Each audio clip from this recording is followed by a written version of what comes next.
Assalamualaikum warahmatullahi wabarakatuh. Bismillah, walhamdulillah, wassalatu wassalamu ala rasulillah, Sayyidina Muhammad bin Abdullah, wa ala alihi wa sahbihi wa mawalah. Allahumma salli wa sallim ala Sayyidina Muhammadin al-Fatih lima ughliq, wal khatim lima sabaq, nasiril haqqi bil haqq, wa ala alihi siratal mustaqim, wa ala alihi haqqa qadri. Sahabat-sahabat semuanya dimanapun antum berada, pada postingan kali ini kita akan menyampaikan tentang perihal nisfu Sa'ban ya. Sahabat-sahabat semua, nisfu Sa'ban ini adalah malam yang sangat agung sebagaimana dikatakan bahwasanya kalau bulan Rajab itu adalah bulan yang mulia, yang besar ampunannya, ya, bulan ampunan, dan itu kemuliaannya sebagaimana ulama-ulama menyampaikan di 10 hari pertama. 10 hari pertama itu ada di malam pertama. Tentu 10 itu mulia, tapi puncaknya di malam pertama di bulan Rajab. Di bulan Sa'ban, sebagaimana ulama menyampaikan, kemuliaannya adalah di 10 hari di pertengahan bulan Sa'ban. Nah, 10 hari pertengahan itu puncaknya ada di tanggal 15 Sa'ban. Ya, ada namanya disebut nisfu Sa'ban. Dan kemudian bulan Ramadan, puncaknya ada seluruhnya bulan Ramadan, 10 hari-harinya itu adalah mulia. Seluruhnya adalah mulia. Tapi kemuliaannya ditingkatkan oleh Allah berada di 10 hari terakhir. Ada namanya malam Lailatul Qadar.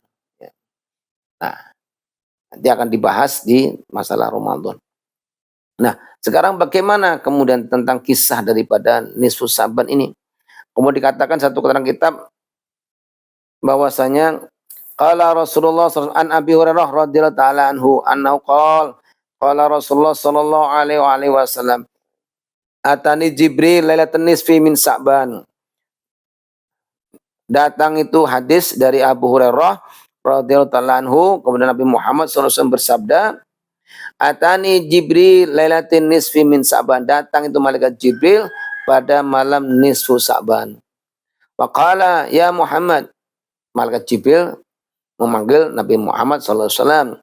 Ya Muhammad, hadhihi lailatul tuftahu fiha abwaabas sama wa ababar rahmah. Ya Muhammad, ya Nabi Muhammad SAW.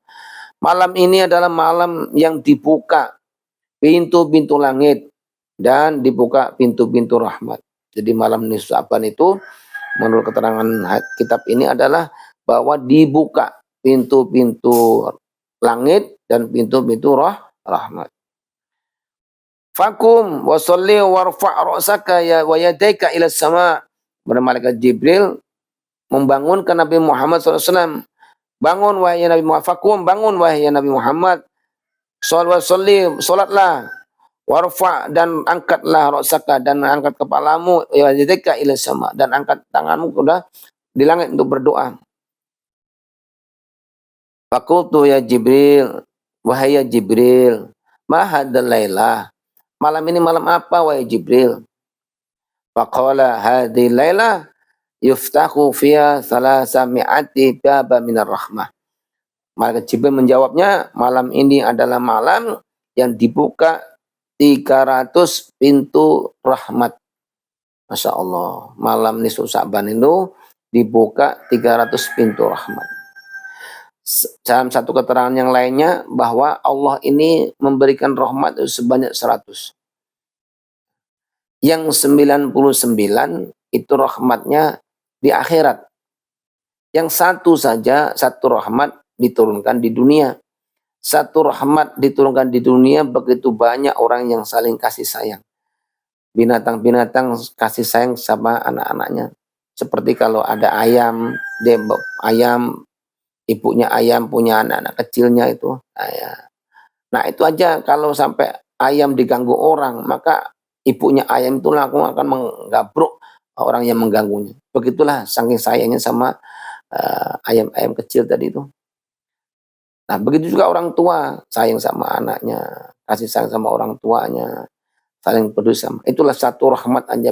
Nah ini 300 rahmat akan dibukakan oleh Allah Subhanahu wa Ta'ala, dicurahkan untuk manusia.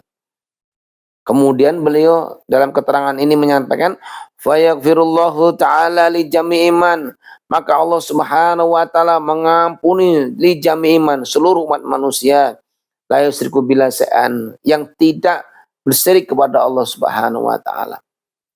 Yang tidak syirik kepada Allah Subhanahu wa taala. Jadi seluruh umat manusia itu diampuni oleh Allah Subhanahu wa taala kecuali tidak syirik kepada Allah. Kemudian kedua apa? Syakhiran yang tidak syihir, tidak melakukan perbuatan syihir. Syihir dengan sihir negatif, dengan santet, tenung, guna-guna yang sengaja untuk menyakiti atau mematikan orang. Kemudian berikutnya yang ketiga adalah aukahinan atau para pelaku dukun-dukun yang dukun-dukun jahat ya, yang bersekongkol dengan dunia hitam. Au musyakhinan, orang yang bermusuhan ya, sudah lama tidak bertegur, bermusuhan karena harta atau karena warisan atau karena apa saja, atau dongkol hatinya terus tidak bertegur, bermusuhan. Nah ini harus saling bertegur sapa, saling meminta maaf. Kalau sudah minta maaf ternyata nggak memaafkan, ya sudah itu tanggung jawab dia sendiri. Penting kita udah maaf. Pak Ustadz udah aku WA, kami dibaca aja misalnya. Ya sudah, kita sebenarnya udah minta maaf. Mereka enggak nerimanya, itu tanggung jawab dia. Nah, begitu ya. Kemudian berikutnya apa? Au mu'minan khamrin, atau yang suka minum minuman khamr. Enggak berhenti minum khamr, mabuk-mabukan terus. Enggak berhenti, udah ada obat. Pada malam nisfu Sa'ban. Nah, ini minuman khamr ini termasuk juga yang narkoba, ganja, kemudian nyimeng dan seterusnya segala macam itulah. Saya tidak tahu. Nah, di situ termasuk adalah mudminah khamr yang mabuk. Nah, kemudian aum musiran ala zina, orang yang selalu perbuatan zina, pelacur, BTS, naudzubillah min dzalik. Jaga, mudah-mudahan kita keluarga anak kita dijaga oleh Allah dari segala perbuatan yang buruk. Nah, apa? Karena di tempat-tempat tertentu ada seorang wanita yang memang sengaja berprofesi, ingat, berprofesi menjajankan dirinya sebagai untuk mencari nafkah, kan tidak boleh, haram. Nah begitu juga yang bahasanya adalah para lelakinya juga termasuk berdosa. Dan itu semuanya kalau tidak bertaubat di malam nisfu Sa'ban maka tidak diampuni oleh Allah Subhanahu wa taala. Au akilar riba, atau yang makan riba, rentenir. Ya, yang merentenirkan duitnya dengan membungakan. Ya itu kan paling masuk perbuatan yang dosa.